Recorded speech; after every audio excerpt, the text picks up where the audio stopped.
ಸಮಸ್ತ ಸೊಂಡೂರು ತಾಲೂಕಿನ ನಾಗರಿಕರಿಗೆ ನವರಾತ್ರಿ 6ನೇ ದಿನದ ಶುಭಾಶಯಗಳು. ವೀಕ್ಷಕರು, ಇವತ್ತು ನಾನು ಇರುವಂತ ಸ್ಥಳ ಸೊಂಡೂರಿನ 12ನೇ ವಾರ್ಡ್, ಏನು ನಾವು ದರ್ಗಾ ಮಸೀದಿ ಅಂತ ಏನು ಕರಿತಾ ಇದ್ದೇವೆ. ದರ್ಗಾ ಮಸೀದಿಯಲ್ಲಿರುವಂತ ಶ್ರೀ ದುರ್ಗಾದೇವಿ ದೇವಾಲಯದಲ್ಲಿದ್ದೇವೆ. ಈಗ ನೋಡ್ತಾ ಇರುವಂತೆ ದುರ್ಗಾದೇವಿಯ ದೇವಸ್ಥಾನ ಇದು. ಇದರ ಲೊಕೇಶನ್ ನಿಮಗೆ ಕರೆಕ್ಟ್ ಆಗಿ ಬೇಕಾದ್ರೆ ಮುಬಾರಕ್ ಆಫೀಸ್ ಪಕ್ಕದಲ್ಲಿ ಈ ದುರ್ಗಾದೇವಿ ದೇವಸ್ಥಾನ. ಪ್ರತಿದಿನವೂ ಇಲ್ಲಿ ನಿತ್ಯವೂ 9 ದಿನಗಳ ಕಾಲ ನವರಾತ್ರಿ ವಿಶೇಷ ಅಲಂಕಾರ ಪೂಜೆಯನ್ನು ಮಾಡ್ತಾ ಇದ್ದಾರೆ. ಅದೇ ರೀತಿಯಾಗಿ ನವರಾತ್ರಿಯ ಕೊನೆಯ ದಿನದಲ್ಲಿ ಇಲ್ಲಿ ಪಲ್ಲಕ್ಕಿ ಸೇವೆ ಮತ್ತು ವಿಶೇಷ ಅಲಂಕಾರ ಪೂಜೆಯನ್ನು ಸಹ ಇಲ್ಲಿ ಸದ್ಭಕ್ತರು ನಡೆಸ್ಕೊಡ್ತಾ ಇದ್ದಾರೆ. ಇದು 12ನೇ ವಾರ್ಡಿನಲ್ಲಿರುವಂತಹ ಶ್ರೀ ದುರ್ಗಾದೇವಿ ದೇವಸ್ಥಾನ.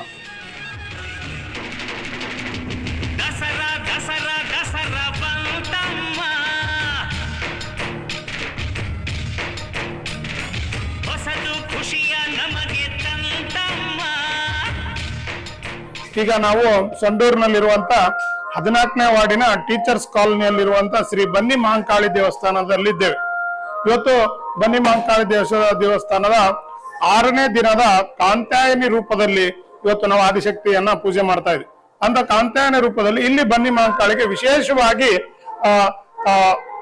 ಅಲಂಕಾರವನ್ನ ಮಾಡಿದ್ದಾರೆ. ವಿಶೇಷವಾಗಿ ಈ ವಾಡಂಬಿ, ದ್ರಾಕ್ಷಿ ಮತ್ತು ಇದನ್ನು ಬಳಸಿ ಹಣ್ಣುಗಳನ್ನ ಬಳಸಿ ವಿಶೇಷವಾಗಿ ಶ್ರೀ ಕಾಳಿಕಾ ದೇವಿಗೆ ಅತ್ಯಂತ ಸುಂದರವಾಗಿ ಅಲಂಕಾರವನ್ನು ಮಾಡೋ ದೃಶ್ಯವನ್ನ ತಾವೀಗ ನೋಡ್ತಾ ಇದ್ರೆ. ಇದು ನಮ್ಮ 14ನೇ ಟೀಚರ್ಸ್ ಕಾಲೇಜ್ ಈಶ್ವರ ದೇವಸ್ಥಾನ ಇದೆ. ಆ ಈಶ್ವರ ದೇವಸ್ಥಾನದ ಪಕ್ಕದಲ್ಲಿ ಇರುವಂತ ಬನ್ನಿ ಮಹಾಂಕಾಳಿ ದೇವಸ್ಥಾನ ಹಾಗೂ ಅದ್ರ ಪಕ್ಕದಲ್ಲಿ ಶ್ರೀ ರಾಜರಾಜೇಶ್ವರಿ ದೇವಸ್ಥಾನ, ಅದ್ರ ಪಕ್ಕದಲ್ಲಿ ಶಿವ ದೇವಾಲಯ, ಒಟ್ಟು 3 ಒಂದೇ ಭಾಗದಲ್ಲಿ ಇರುವಂತ 14ನೇ ವಾರ್ಡ್ನ ಟೀಚರ್ಸ್ ಕಾಲೋನಿಯಲ್ಲಿ ಇರುವಂತ ಬನ್ನಿ ಮಹಾಂಕಾಳಿ ದೇವಸ್ಥಾನದ ಮೂರ್ತಿಯನ್ನು ಈಗ ನೀವು ವೀಕ್ಷಣೆ ಮಾಡ್ತಾ ಇದ್ದೀವಿ.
ಬಿರುವಿನ ಬೆಟ್ಟದೆ ನಿಂತವಳೆ ಶೂಲವನ್ನು ಹಿಡಿದು ನಿಂತ ಚಾಮುಂಡಿಯೇ ದುಷ್ಟರನ್ನು ಕೋಪದೆ ಶಿಕ್ಷಿಸುವೆ ಭಕ್ತರನ್ನು ಪ್ರೀತಿಯಲ್ಲಿ ರಕ್ಷಿಸುವೆ ಅಷ್ಟಮಿಯು ಆಯುಧ ಪೂಜೆ ನಿನಗಾಗಿ ಕಾಳಿಯೇ ಚಂಡಿ ಭೈರವಿ ನೀನೆ ಶೂಲಿನಿ ಅಂಬ ಶಾಂಭವಿ ನೀನೆ ಮಾರ್ನೋಮಿ ಪೂಜೆಯಾಯಿತು ಬನಶಂಕರಿ ನೋಡು ನೀ ಗೆದ್ದ ವಿಜಯದಶಮಿ ಸಂತೋಷ ಹಾಡು ದೇವಿಪುರ ಮಹಾಶಕ್ತಿ ತಾಯೇ ಕಾಪಾಡು ನಂಬಿಹೆವು ನಿನ್ನ ನಮ್ಮಮ್ಮ. ಶಿಕ್ಷಕರು ನಾವೀಗ ಸೊಂಡೂರಿನ ಆಶ್ರಯ ಕಾಲನಲ್ಲಿರುವಂತಹ 17ನೇ ವಾರ್ಡಿನ ಶ್ರೀ ತಾಯಮ್ಮ ದೇವಸ್ಥಾನಕ್ಕೆ ಆಗಮಿಸಿದೆ. ಇಲ್ಲಿ ಇದರ ಲೊಕೇಶನ್ ನಿಮಗೆ ಅಂದ್ರೆ ವೆಂಕಟೇಶ್ವರ ದೇವಸ್ಥಾನಕ್ಕೆ ಹೋಗುವಾಗ ನೀವು ಬಲಗಡೆಗೆ ತಿರುಗಿದ್ರೆ 17ನೇ ವಾರ್ಡ್ನಲ್ಲಿರುವಂತಹ ಶ್ರೀ ಅತ್ಯಂತ ಬೃಹತಾಕಾರವಾಗಿ ಅತ್ಯಂತ ಬಹಳ ಚೆನ್ನಾಗಿ ಗೋಪುರ ಇದೆ, ಕಳಸಾರೋಹಣ ಇದೆ, ಅನೇಕ ಇಲ್ಲಿ ನೀವು ನೋಡಬಹುದು. ಈ ಬೃಹದಾಕಾರವಾದ ಗೋಪುರವಿದೆ ಮತ್ತು ಭವ್ಯವಾದ ವರಾಂಡ ಇದೆ. ವರಾಂಡದಲ್ಲಿ ನೀವು ಶ್ರೀ ಬನ್ನಿ ಮಾಂಕಾಳಿಯ ಮರ ಇರುವುದನ್ನ ನೋಡಬಹುದು. ಪ್ರತಿದಿನ ಇಲ್ಲಿ ಹೆಣ್ಣುಮಕ್ಕಳು ಇಲ್ಲಿ ಬಂದು ಆಗಮಿಸ್ತಾರೆ. ಅದೇ ರೀತಿಯಾಗಿ ಈ ದೇವಿ ಅಲಂಕಾರವನ್ನ ಪ್ರತಿದಿನಾಲು 9 ದಿನಾಲು ವಿಶೇಷ ಅಲಂಕಾರ ಪೂಜೆಯನ್ನ ಮಾಡ್ತಾ ಇದ್ದಾರೆ. ಈ ವಿಶೇಷ ಅಲಂಕಾರ ನಂತರ 9 ದಿನಗಳ ಬೆಳಿಗ್ಗೆ ಅಭಿಷೇಕದ ನಂತರ ಕೊನೆ 10ನೇ ದಿನ ವಿಶೇಷವಾಗಿ ಇಲ್ಲಿ ಬನ್ನಿ ಮರದಲ್ಲಿ ಬನ್ನಿ ಮುಡಿಯೋ ಕಾರ್ಯಕ್ರಮವನ್ನ ಈ ದೇವಸ್ಥಾನದ ಹಮ್ಮಿಕೊಳ್ತಾ ಇದ್ದಾರೆ. ಈ ಸುಮಾರು 6 ವರ್ಷದ ಹಿಂದೆ ಈ ಗರ್ಭಗುಡಿ ಪ್ರಾರಂಭ ಆಯಿತು. ಇವತ್ತು 6 ವರ್ಷಗಳಲ್ಲಿ ಅತ್ಯಂತ ಬೃಹದಾಕಾರವಾಗಿ ಬೆಳೆದಿರುವಂತ 17ನೇ ವಾರ್ಡಿನಲ್ಲಿರುವಂತಹ ಶ್ರೀ ತಾಯಮ್ಮ ದೇವಸ್ಥಾನವನ್ನ ಈಗ ನೀವು ವೀಕ್ಷಣೆ ಮಾಡ್ತಾ ಇದ್ದೀರಿ. ಇಲ್ಲಿ ವಿಶೇಷವಾಗಿ ಈ ತಾಯಿಗೆ ಹೆಚ್ಚು ಅಲಂಕಾರವನ್ನ ಮಾಡ್ತಾರೆ. ಯಾಕಂದ್ರೆ ಇವತ್ತು ಕಾಂತಾಯನ ರೂಪ ಆಗಿರೋದ್ರಿಂದ ಆ ಕಾಂತಾಯನಿಯ ಏನು ಗ್ರೇ ಕಲರ್ ನಾವು ಏನನ್ನ ಹೇಳ್ತೇವೆ ಸ್ಯಾರಿಯನ್ನ, ಆ ಸ್ಯಾರಿಯನ್ನು ಸಹ ದೇವಿಗೆ ಅಲಂಕಾರ ರೂಪದಲ್ಲಿ ಸೀರೆಯನ್ನು ಉಡಿಸಿ ಅನೇಕ ಆಭರಣಗಳನ್ನು ಮಾಡಿದ್ದಾರೆ. ಮತ್ತು ಅಲ್ಲಿ ವಿಶೇಷವಾಗಿ ಹಣ್ಣುಗಳಿಂದನೂ ಸಹ ದೇವಿ ಅಲಂಕಾರವನ್ನು ಮಾಡಿದ್ದಾರೆ. ಅನೇಕ ತರದ ಸುಗಂಧ ಪುಷ್ಪಗಳನ್ನ ಅಲಂಕರಿಸಿ ಈ ವಿಶೇಷವಾಗಿ ಪೂಜೆಯನ್ನ ಇಲ್ಲಿ ಹೆಣ್ಮಕ್ಳೇ ಬೆಳಗ್ಗೆಯಿಂದ ಇಲ್ಲಿ ಬಂದು ಆಗಮಿಸಿ ತಮ್ಮ ದರ್ಶನ ಪಡೆದುಕೊಂಡು ಹೋಗ್ತಾ ಇದ್ದಾರೆ. ಬೆಳಗ್ಗೆ 6 ಗಂಟೆಯಿಂದಲೇ ದೇವಸ್ಥಾನ ಓಪನ್ ಇರುತ್ತೆ. ರಾತ್ರಿ 11 ಗಂಟೆವರೆಗೂ ಸತತವಾಗಿ ಇಲ್ಲಿ ಪೂಜಾ ವಿಧಾನಗಳು ಮತ್ತು ಮಂಗಳಾರತಿಯನ್ನ ಇಲ್ಲಿಯ ಅರ್ಚಕರು ಪ್ರದಾನ ಮಾಡ್ತಾ ಇರ್ತಾರೆ. ಇಂಥ ವಿಶೇಷ ದೇವಸ್ಥಾನವನ್ನ 17ನೇ ವಾರ್ಡಿನ ಆಶ್ರಯ ಕಾಲ್ನಲ್ಲಿ ನೀವು ಶ್ರೀ ತಾಯಮ್ಮ ದೇವಿ ಕೃಪಾ ಕಟಾಕ್ಷ ಪಾತ್ರರಾಗಬಹುದು ಅಂತ ಹೇಳಿ ಈ ಮೂಲಕ ನಿಮ್ಮಲ್ಲಿ ತಿಳಿಸ್ತಾರೆ.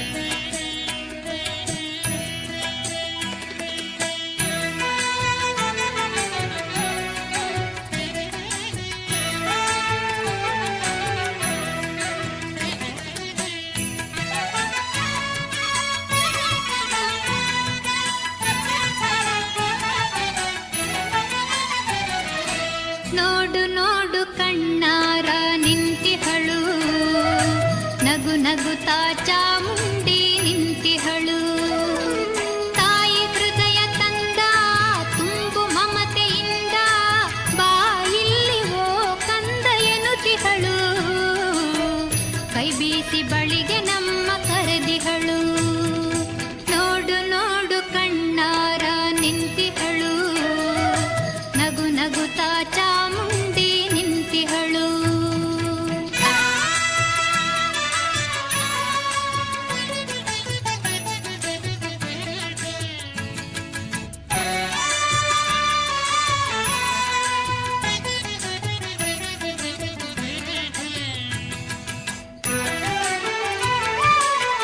ಮೈಸೂರು ನಗರದ ಬೆಟ್ಟದ ಮೇಲೆ ಮಹಿಷಾಸುರ ಸೋದನೆಯ ವೈಭವ ಲೀಲೆ ಮೈಸೂರು ನಗರದ ಬೆಟ್ಟದ ಮೇಲೆ ಮಹಿಷಾಸುರ ಸೋದನೆಯ ವೈಭವ ಲೀಲೆ ಧನುಜ ಸಂಹಾರಿಣಿ ತ್ರಿಭುವನ ಪೋಷಿಣಿ ಶಂಕರನ ರಾಣಿ ಜೀವ ಹೂಗಳ ಮಾಲೆ ನೋಡು ನೋಡು ಕಣ್ಣಾರ ನಿಂತಿಹಳು ನಗು ನಗುತ್ತಾ ಚಾಮುಂಡಿ ನಿಂತಿಹಳು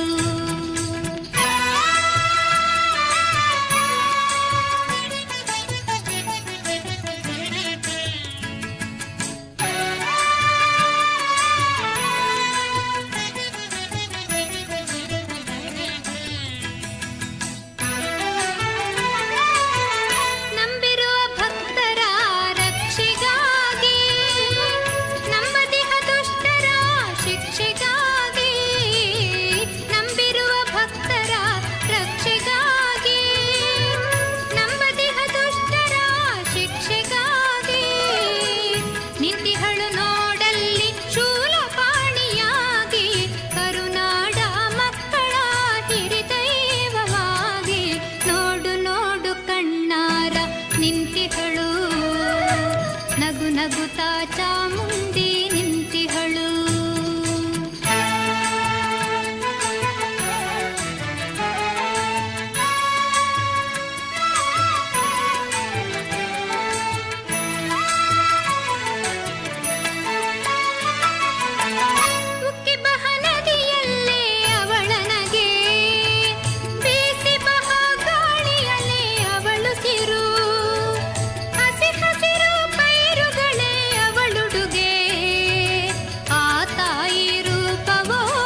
ಬೀಸಿ ಬಳಿಗೆ ನಮ್ಮ ಕರೆದಿಹಳು.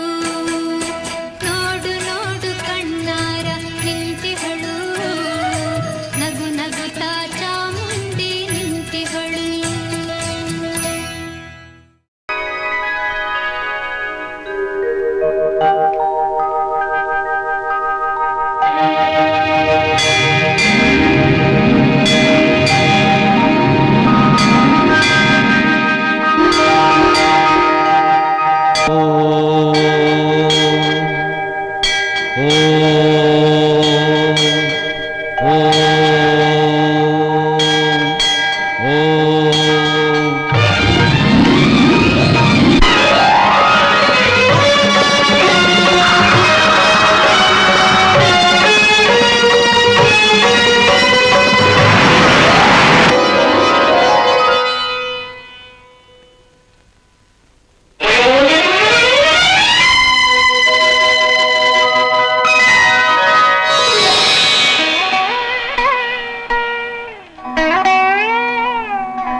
ಮಾಣಿಕ್ಯವೀಣಾಮುಪಲಾಲಯಂತೀಂ ಮದಾಲಸಾಂ ಮಂಜುಳವಾಗ್ವಿಲಾಸಾಂ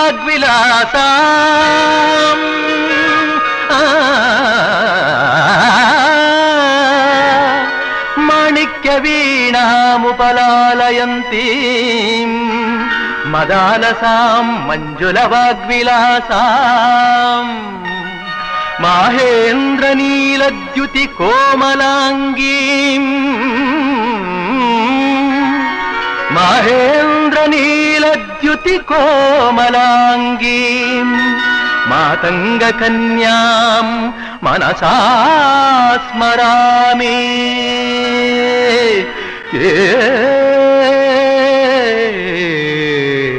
ಮನಸಾ ಸ್ಮರಾಮಿ.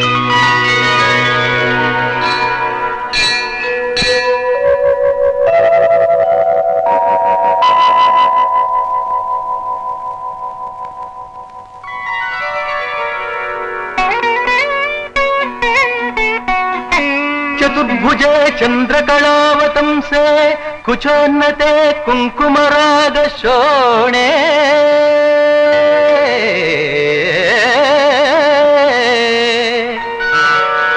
चतुर्भुजे चंद्रकलावतंसे कुचोन्नते कुंकुमराग शोणे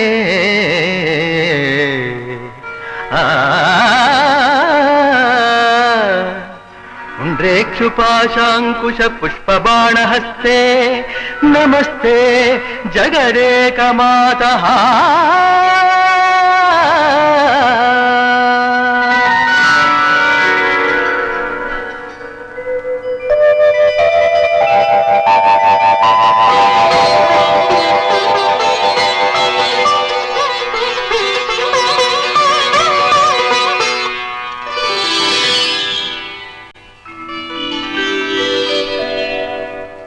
माता मरकत श्यामा मातंगी मधुशालिनी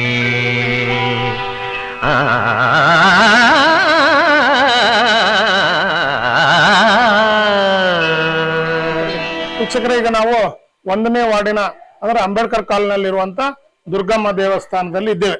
ಈಗ ನೀವು ನೋಡ್ತಿರ್ಬೋದು, ದುರ್ಗಮ್ಮ ದೇವಸ್ಥಾನ 1ನೇ ವಾರ್ಡಿನಲ್ಲಿ ಅತ್ಯಂತ ಬೃಹದಾಕಾರವಾಗಿ ಗೋಪುರವನ್ನು ನೋಡಿದ್ರಿ ಮತ್ತು ಇಲ್ಲಿ ಅವರ ಪಾದಗಟ್ಟೆ ಮತ್ತು ಅಮ್ಮನವರ ದರ್ಶನ ಮಾಡ್ತಾರೆ. ಇವಾಗ 6ನೇ ದಿನದ ಕಾಂತಾಯನಿ ರೂಪವಾದಂತ ನಾವು ಇವತ್ತು ಗ್ರೇ ಕಲರ್ ಅನ್ನ ಬಳಸ್ತೀವಿ, ಅದೇ ಅಲಂಕಾರವನ್ನ ಇಲ್ಲಿಯ ಅಮ್ಮನ ಕಿರೀಟದಲ್ಲಿ ಗ್ರೇ ಕಲರ್ ಅನ್ನ ಬಳಸಿ ಬಹಳ ಸುಂದರವಾಗಿ ಅಲಂಕಾರವನ್ನ ಮಾಡಿ ಇಲ್ಲಿ 1ನೇ ವಾರ್ಡ್ನ ಅನೇಕ ಭಕ್ತಾದಿಗಳು ಇಲ್ಲಿ ಸೇವೆಯನ್ನು ಮಾಡ್ತಾರೆ. ಪ್ರತಿದಿನ ಇಲ್ಲಿ 9 ದಿನಗಳಲ್ಲಿ ಇಲ್ಲಿನೂ ವಿಶೇಷ ಅಲಂಕಾರ ಇರುತ್ತೆ ಮತ್ತು ಸಾಯಂಕಾಲ 7 ಗಂಟೆಯಿಂದ ಭಜನಿ ಕಾರ್ಯಕ್ರಮವನ್ನು ಸಹ ಇಲ್ಲಿ ಹಮ್ಮಿಕೊಳ್ತಾ ಇದ್ದಾರೆ.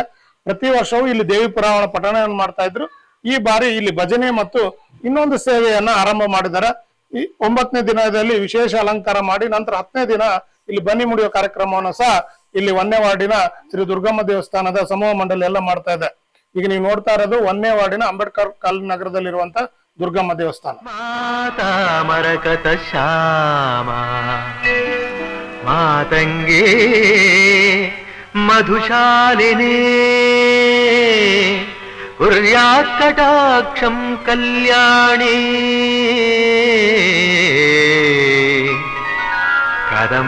కదంబవనవాసిని మాతా మరకత శ్యామా మాతంగే మధుశాలిని కుర్యాత్ కటాక్షం కళ్యాణి కదంబవనవాసిని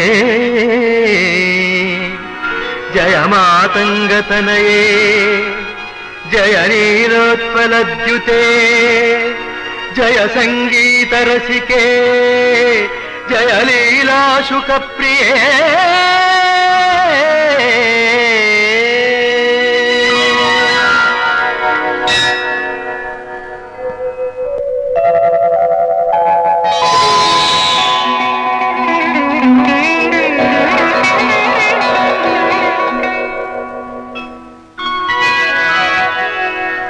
సుధా సముద్రాంత హృద్యన్మణి ద్వీప సంరూఢ బిల్వాటవీ మధ్య కల్పద్రుమా కల్ప కాదంబ కాంతారవాస ప్రియే కృత్తివాస ప్రియే సర్వలోక ప్రియే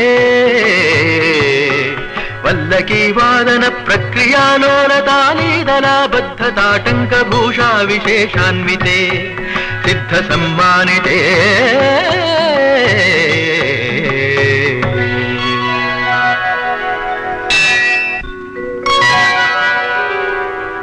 దేవదేవేశ దైత్యేశ యక్షేశ భూతేశ వాగీశ కోణేశ వాయువజ్ఞకోటీరమాణిక్య సంఘృష్ట బాలా తపోద్దామలాక్షార సారుణ్య లక్ష్మీ గృహీతాంఘ్రి పద్మద్వయే అద్వయే రుచిరనవరత్న పీఠస్థితే సుస్థితే శంఖ పద్మద్వయోపాశ్రితే ఆశ్రితే దేవి దుర్గావటు క్షేత్రపాలైర్యుతే మత్తమాతంగ కన్యా సమూహాన్వితే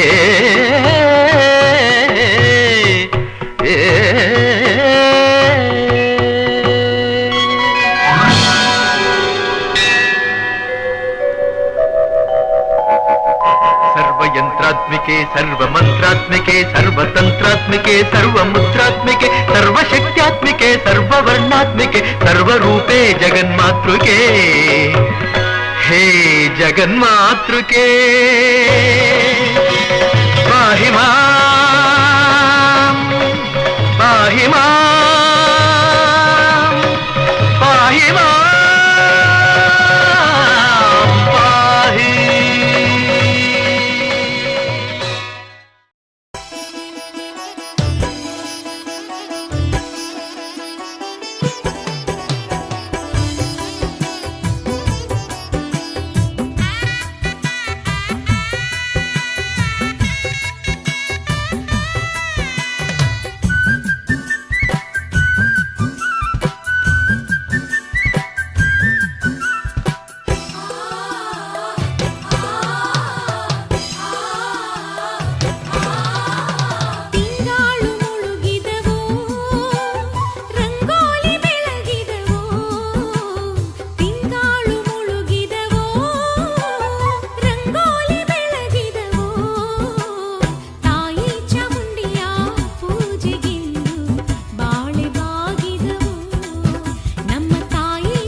सहोदरि हेममये मुनिगणमण्डित मोक्षप्रदायिनि मण्डुलभाषिणि वेदनुते पङ्कजवासिनि देवसुपूजित सद्गुणवर्षिणि शान्तियुते जय जय हे मधुसूदन कामिनि आदिलक्ष्मि सदा पालय माम्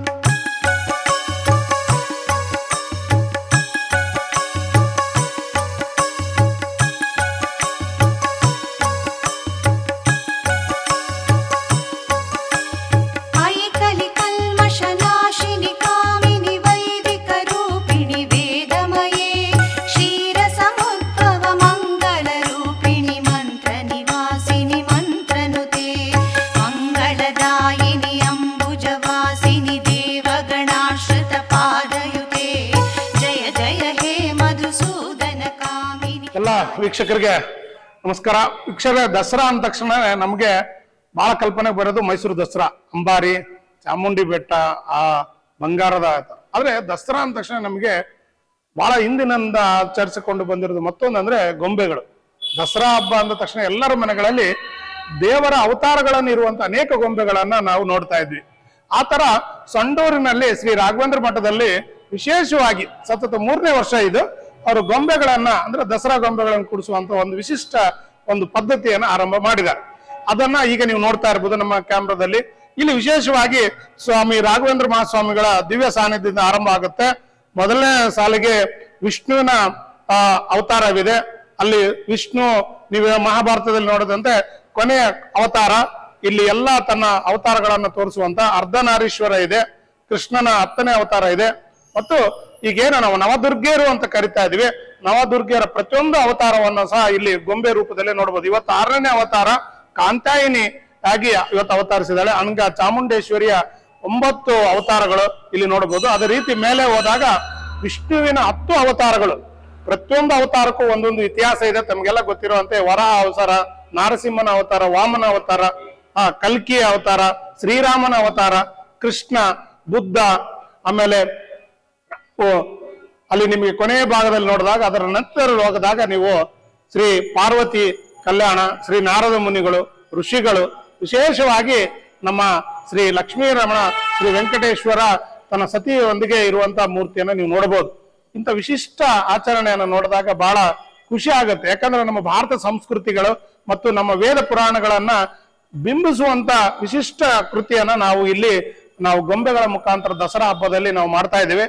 ಇಂದು ನಮ್ಮ ಇಲ್ಲಿ ಎಲ್ಲಾ ಜನರು ಸೇರ್ಕೊಂಡು ಇದನ್ನು ಮಾಡಿರೋದು ನನಗೆ ತುಂಬಾ ಖುಷಿ ಅನಿಸ್ತು. ಅವ್ರಿಗೆಲ್ಲರಿಗೂ ಹೃತ್ಪೂರ್ವಕವಾದ ಧನ್ಯವಾದಗಳನ್ನು ಸಲ್ಲಿಸ್ತಾ, ಇಂಥ ವಿಶೇಷವಾದ ಕಾನ್ಸೆಪ್ಟ್ ಅನ್ನು ಅವ್ರು ಮಾಡಿದ್ದಕ್ಕೆ ಅವರಿಗೂ ಅವರ ತಂಡಕ್ಕೆ ಪ್ರಧಾನ ಅರ್ಚಕರಿದ್ದಾರೆ, ಮೂಲ ಬೃಂದಾವನವನ್ನ ಪೂಜೆ ಮಾಡುವಂತವ್ರು ರಾಘವೇಂದ್ರ ಮಠದ ಅವರೆಲ್ಲರಿಗೂ ನಮ್ಮ ಚಾನಲ್ ಪರವಾಗಿ ನಾನು ವಿಜಯ್ ಕುಮಾರ್ ಅವ್ರಿಗೆ ವೈಯಕ್ತಿಕವಾಗಿ ತುಂಬ ಹೃದಯದ ಧನ್ಯವಾದಗಳನ್ನ ಈ ಮೂಲಕ ಸಲ್ಲಿಸೋಣ. ಲಕ್ಷ್ಮಿ ಸದಾ ಪಾಲಯ ಮಾಂ.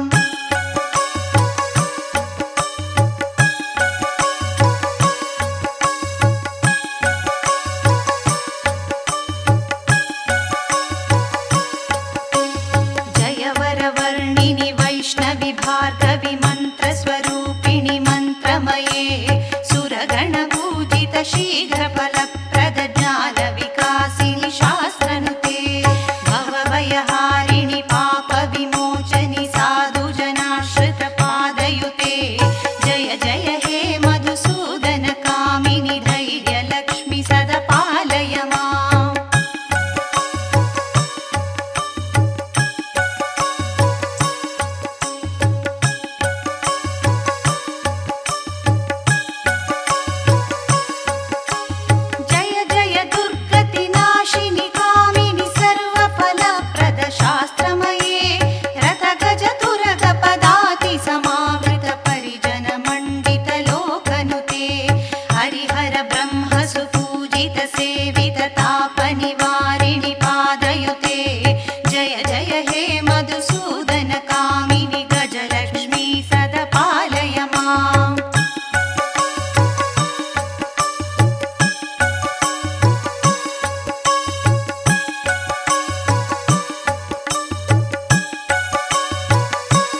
सन्तानलक्ष्मी सदा पालय माम्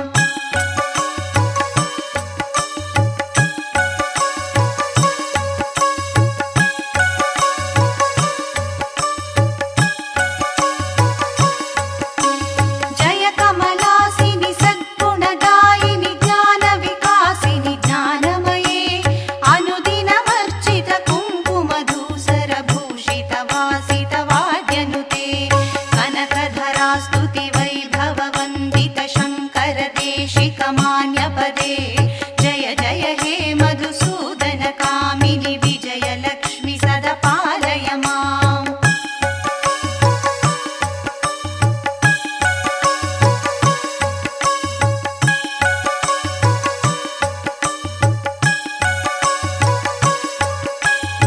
प्रणतसुरेश्वरि भारति भार्गवि शोकविनाशिनि रत्नमये मणिमयभूषित कर्णविभूषण शान्ति समावृत हास्यमुखे नवनिधिदायिनि कलिमलहारिणि कामितफलप्रदहस्तयुते जय जय हे मधुसूदन कामिनि विद्यालक्ष्मि सदा पालय माम्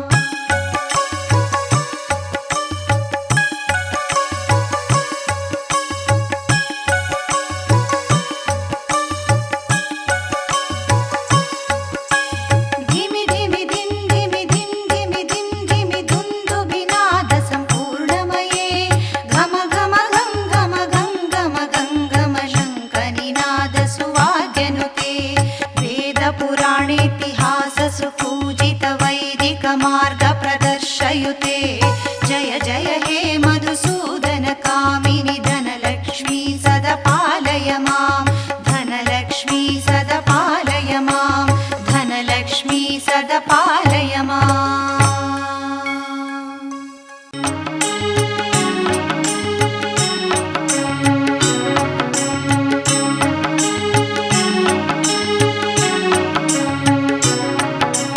ಭಾಗ್ಯಾದ ಲಕ್ಷ್ಮೀ ಬಾರಮ್ಮ ಭಾಗ್ಯಾದ ಲಕ್ಷ್ಮೀ ಬಾರಮ್ಮ ನಮ್ಮಮ್ಮನಿ ಸೌಭಾಗ್ಯಾದ ಲಕ್ಷ್ಮೀ ಬಾರಮ್ಮ ನಮ್ಮಮ್ಮನಿ ಸೌಭಾಗ್ಯಾದ ಲಕ್ಷ್ಮೀ ಬಾರಮ್ಮ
ಸಂಡೂರು ತಾಲೂಕಿನ ಸಮಸ್ತ ನಾಗರಿಕರಿಗೆ 6ನೇ ದಿನದ ನವರಾತ್ರಿ ಶುಭಾಶಯಗಳು. ಇವತ್ತು ಕಾಂತಾಯಿನಿ ದೇವಿಯ ಸವಿಸ್ತಾರ ವಿವರಣೆಯನ್ನ ಶ್ರೀ ಕಾಳಿಕಾ ಕಮಟೇಶ್ವರ ದೇವಸ್ಥಾನದಲ್ಲಿದ್ದೇನೆ. ಈ ಕಾಳಿಕಾ ಕಮಟೇಶ್ವರ ದೇವಸ್ಥಾನದ ಪ್ರಧಾನ ಅರ್ಚಕರಾದಂಥ ಶ್ರೀಯುತ ವೀರೇಶ್ ಶರ್ಮಾ ಅವರು ಅದರ ಬಗ್ಗೆ ಸಂಪೂರ್ಣ ಮಾಹಿತಿಯನ್ನ ನಾನು ನೀಡಬೇಕಾಗಿ ಅವರಲ್ಲಿ ವಿನಂತಿಸ್ಕೊಳ್ತಾ ಇದ್ದೇನೆ. ಇವತ್ತಿನ ದೇವಿ ಅವತಾರ ಮತ್ತು ಅದನ್ನು ಆಚರಿಸೋದ್ರಿಂದ ನಮಗೆ ಆಗುವ ಲಾಭಗಳ ಬಗ್ಗೆ ಸವಿಸ್ತಾರವಾಗಿ ನೀಡಬೇಕಾಗಿ ತಮ್ಮಲ್ಲಿ ವಿನಂತಿಸ್ಕೊಳ್ತೇನೆ. ಓಂ ಶ್ರೀ ಗುರುಭ್ಯೋ ನಮಃ. ಹರಿ ಓಂ. ಓಂ ಕಾತ್ಯಾಯನಾಯ ವಿದ್ಮಹೇ ಕನ್ಯಾಕುಮಾರಿ ಧೀಮಹಿ ತನ್ನೋ ದುರ್ಗಿ ಪ್ರಚೋದಯಾತ್. ಈ ದಿನ ದೇವಿಯ 6ನೇ ದಿನದ ಪೂಜೆಯಾಗಿದ್ದು, ದೇವಿ ಕಾತ್ಯಾಯನಿ ರೂಪದಲ್ಲಿ ಅವತರಿಸ್ತಕ್ಕಂಥದ್ದು. ಅವಳು ಸಿಂಹವಾಹಿನಿಯಾಗಿ ಬರ್ತಕ್ಕಂಥದ್ದು ಈ ದಿನ. ಇದು ಏನಂದ್ರೆ, ಹಿಂದೆ ಮಹಿಷಾಸುರ ರಾಜ ಏನು ಮಹಿಷಾಸುರ ರಾಕ್ಷಸ, ಮಹಿಷ ಅಂದ್ರೆ ಎಮ್ಮೆ, ಅಸುರ ಅಂದ್ರೆ ರಾಕ್ಷಸ. ಈ ಮಹಿಷಾಸುರ ತಪಸ್ಸು ಮಾಡಿ ಬ್ರಹ್ಮನನ್ನ ಕುರಿತು ತಪಸ್ಸು ಮಾಡ್ತಾನೆ. ತಪಸ್ಸು ಮಾಡಿದ ನಂತರ ಬ್ರಹ್ಮದೇವ ಪ್ರತ್ಯಕ್ಷನಾಗಿ ಅವನಿಗೆ ವರವನ್ನು ಕೇಳ್ತಾನೆ. ವರ ಕೇಳಿದಾಗ ಅವನು ಏನ್ ಹೇಳ್ತಾನೆ, ನನಗೆ ಸಾವೇ ಇಲ್ಲದಂತ ವರವನ್ನು ಕೊಡು, ಚಿರಂಜೀವಿ ಆಗುವಂತ ವರವನ್ನು ಕೊಡು ಅಂತ ಹೇಳ್ತಾನೆ. ಆಗ ಬ್ರಹ್ಮದೇವ ಅಂತಾನೆ, ಯಾವುದೇ ಆಗಲಿ ಒಂದು ದೈವ ನಿರ್ಣಯ ಆಗಿರ್ತದೆ, ಸಾವು ಎಲ್ಲರಿಗೂ ಖಂಡಿತವಾಗಿರ್ತದೆ. ಹಾಗಾಗಿ ಅಂತ ವರವನ್ನು ಕೊಡ್ಲಿಕ್ಕೆ ಆಗಲ್ಲ, ನೀವು ಅದು ಬಿಟ್ಟು ಬೇರೆ ಯಾವುದಾದ್ರೂ ವರವನ್ನು ಕೇಳು ಅಂದಾಗ ಅವನು ಯೋಚನೆ ಮಾಡಿ ವರವನ್ನು ಕೇಳ್ತಾನೆ. ನನಗೆ ಎಲ್ಲರನ್ನೂ ಜಯಿಸ್ತಕ್ಕಂಥ ಶಕ್ತಿ ಇದೆ, ಅಂದ್ರೆ ದೇವತೆಗಳನ್ನ ನಾನು ಎದುರಿಸ್ತಕ್ಕಂಥ ಶಕ್ತಿ ಇದೆ. ಹಾಗಾಗಿ ನನಗೆ ಒಂದು ಹೆಣ್ಣಿನಿಂದ ನನಗೆ ಸಾವು ಬರಲಿ ಅಂತೇಳಿ ಒಂದು ವರವನ್ನು ಕೇಳ್ತಾನೆ. ಆವಾಗ ಬ್ರಹ್ಮದೇವ ತಥಾಸ್ತು ಅಂತ ಹೇಳ್ತಾನೆ. ಹಾಗೆ ಅವನು ಆ ಒಂದು ವರವನ್ನು ಪಡೆದ ನಂತರ ಅವನು ಋಷಿಗಳನ್ನ, ಯಜ್ಞ ಯಾಗಾದಿಗಳನ್ನ, ದೇವತೆಗಳನ್ನ ಸಾಕಷ್ಟು ಹಿಂಸೆಯನ್ನ ಕೊಡ್ತಾ ಹೋಗ್ತಾನೆ. ಆ ಹಿಂಸೆ ತಾಳಲಾರದೆ ದೇವತೆಗಳು ಆ ವಿಷ್ಣುವಿನ ಹತ್ರ ಹೋಗ್ತಾರೆ. ವಿಷ್ಣುವಿನ ಹತ್ರ ಹೋಗಿ ಅವನನ್ನ ಕೇಳಿದಾಗ ವಿಷ್ಣು ದೇವರು ಹೇಳ್ತಾನೆ, ಅವನನ್ನ ಸಂಹಾರ ಮಾಡೋದು ಸುಲಭದ ಕೆಲಸ ಅಲ್ಲ. ಹಾಗಾಗಿ ಅದನ್ನ ಬ್ರಹ್ಮದೇವರಿಂದ ವರನ ಪಡೆದಿರ್ತಕ್ಕಂಥದ್ದಾಗಿರ್ತದೆ. ಹಾಗಾಗಿ ಹೆಣ್ಣಿನಿಂದಲೇ ವರ ಬೇಕು, ನೀವು ಆ ಬ್ರಹ್ಮದೇವರನ್ನ ಕೇಳಿ ಅಂತ ಹೇಳ್ತಾನೆ. ಆಗ ದೇವರೆಲ್ಲ ಕುಂತು ಒಂದು ಸಭೆಯನ್ನ ಕಲಿತು ವಿಚಾರ ಮಾಡ್ತಾರೆ. ಆಗ ಅವರು ದೇವತೆಗಳೆಲ್ಲ ವಿಚಾರ ಮಾಡಿ, ಈ ಶಿವ ಮತ್ತು ಪಾರ್ವತಿಯರ ಮಗನಿಂದ ಈ ಒಂದು ಪಾರ್ವತಿಯಿಂದಲೇ ಈ ಒಂದು ಸಂಹಾರ ಆಗ್ತದೆ ಅಂತೇಳಿ ಅವರು ಯೋಚನೆ ಮಾಡ್ತಾರೆ. ಅಂದ್ರೆ ಹಿಂದೆ ತಾರಕಾಸುರನ ವಧೆಗೆ ಶಿವ ಮತ್ತು ಪಾರ್ವತಿಯ ಮಗ ಸ್ಕಂದ ದೇವರಿಂದ ತಾರಕಾಸುರನ ಸಂಹಾರ ಆಗ್ತದೆ. ಈಗ ಮಹಿಷಾಸುರನ ಸಂಹಾರ ಆ ಒಂದು ಶಕ್ತಿ ಆದಿಶಕ್ತಿಯಿಂದ ಸಂಹಾರ ಆಗ್ತಕ್ಕಂಥದ್ದಾಗಿರ್ತದೆ. ಹಾಗಾಗಿ ಅವರು ಆ ಆದಿಶಕ್ತಿಯ ಉಗಮ ಹೇಗಾಗ್ತದೆ ಅಂದ್ರೆ, ಅವಳನ್ನ ಖತ್ ಅಂತ ಋಷಿ, ಅವನ ಮಗ ಕಾತ್ಯಾಯನ್ ಅನ್ನೋ ಋಷಿ ಇರ್ತಾನೆ. ಆ ಋಷಿಗೆ ಏನು ಒಂದು ಸಂಕಲ್ಪ ಇರ್ತಂದ್ರೆ, ಅವನ ಗರ್ಭದಲ್ಲಿ ಅವನಿಗೆ ಆ ಜಗನ್ಮಾತೆಯೇ ಜನ್ಮ ತಾಳ್ಬೇಕು ಅಂತಕ್ಕಂಥ ಒಂದು ವಿಚಾರ ಅವನಲ್ಲಿರ್ತದೆ. ಅವನ ಸಂಕಲ್ಪದಿಂದ ಅವನು ಕಠಿಣವಾದ ತಪಸ್ಸನ್ನು ಮಾಡಿ ಆ ಒಂದು ಇಷ್ಟಾರ್ಥವನ್ನ ಈಡೇರಿಸ್ಕೊಳ್ತಾನೆ. ಆ ಜಗನ್ಮಾತೆಯು ಅವನ ಹೊಟ್ಟೆಯಿಂದ ಜನಿಸಿ ಬರ್ತಾಳೆ. ಆಗ ಅವಳಿಗೆ ಅಲ್ಲಿ ಬಂದಿರ್ತಕ್ಕಂಥದ್ರಿಂದ ಕಾತ್ಯಾಯನ್ ನನ್ನ ಋಷಿಯಿಂದ ಹುಟ್ಟಿ ಬರ್ತಕ್ಕಂಥದ್ದಾಗಿರೋದ್ರಿಂದ ಆಕೆಗೆ ಕಾತ್ಯಾಯನಿ ಅನ್ನೋ ಹೆಸರನ್ನು ಬರ್ತದೆ. ಹಾಗೆ ಕಾತ್ಯಾಯನಿ ರೂಪದಲ್ಲಿ ಬಂದು ಆ ಮಹಿಷಾಸುರನ್ನ ಸಂಹಾರ ಮಾಡಿ ಸಕಲ ಜಗತ್ತಿಗೆ ಮತ್ತು ದೇವತೆಗಳಿಗೆ ರಕ್ಷೆಯನ್ನ ಕೊಡ್ತಕ್ಕಂಥದ್ದು ಈ ದಿನದ ವಿಶೇಷ ಚರಿತ್ರೆ ಆಗಿದೆ. ವೀಕ್ಷಕರ, ಇಲ್ಲಿವರೆಗೂ ಕಾಂತಾಯನಿ ದೇವಿಯ ಸಂಪೂರ್ಣ ವಿವರಣೆಯನ್ನ ಶ್ರೀಯುತ ಪ್ರಧಾನ ಅರ್ಚಕರಾದಂತಹ ಶ್ರೀಯುತ ವೀರೇಶ್ ಶರ್ಮಾ ಅವರು ನೀಡಿದ್ದಾರೆ. ಅವರಿಗೆ ನಮ್ಮ ಚಾನೆಲ್ ಪರವಾಗಿ ತುಂಬ ಹೃದಯದ ಧನ್ಯವಾದಗಳನ್ನ ಸಲ್ಲಿಸ್ತಾ ಇದ್ದಾರೆ. ಭಾಗ್ಯದ ಲಕ್ಷ್ಮೀ ಬಾರಮ್ಮ, ನಮ್ಮಮ್ಮ ನೀ ಸೌಭಾಗ್ಯದ ಲಕ್ಷ್ಮೀ ಬಾರಮ್ಮ.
ಲಕ್ಷ್ಮೀ ಬಾರಮ್ಮ.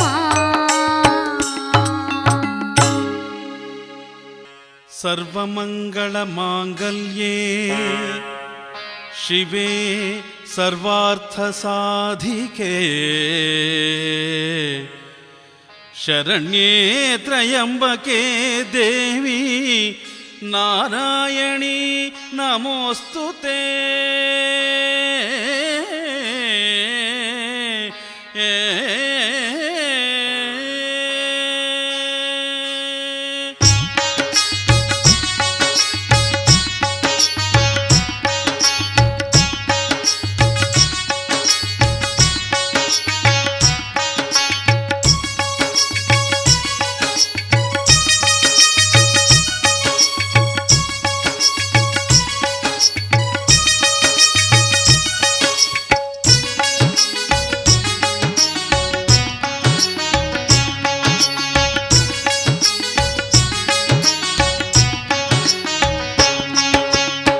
ಬೆಳೆದಿಂಗಳ ಕಂಗಳ ಚೆಲುವೆ ಶರದಿ ರಾಜತನೆಯೇ ತಾವರೆ ಕಂಗಳ ತೆರೆದು ನೋಡಮ್ಮ ಲಕ್ಷ್ಮೀ ನೀ ಸದೆಯೇ ಅಮ್ಮ ಲಕ್ಷ್ಮೀ ನೀ ಸದೆಯೇ.